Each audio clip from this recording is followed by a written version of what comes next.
Welcome to the CVC Success Tidbits. What's our subject for today? It's called the sales slump.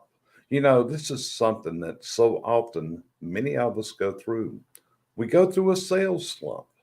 And what do we do when we go through the sales slump? Well, we start looking at all the outside influences. It's the economy, it's the customer. They're just not listening to me. They just don't take my words to heart. But when you're in a sales slump, you got to take a look at something else. And the something else is you. And you've got to look, are you building a relationship with that customer? Are you building trust with that customer?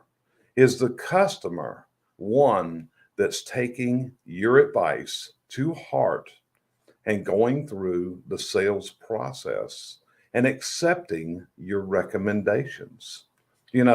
When I went through sales coach training with Jeffrey Gitomer, the author of the Little Red Book of Selling, one of the things that he taught us was that when you're in a sales slump, the person to look at is yourself. You got to look at your processes. You got to look at how you're doing it. You got to go to helpful mentors, people that can help coach you through the sales slump that you're in.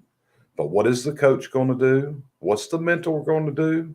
They're going to take a look at your process and they're going to see if the process you're using, are you selling? And if you are, you got to stop it.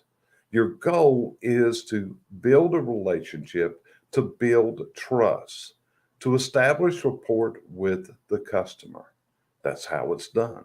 So if you're in this sales slump, take a look in the mirror and understand that you are the actual cause. And what you've got to do is change your processes, change your habits, and make better things happen.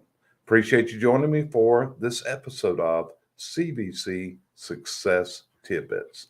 Talk to you soon on another broadcast.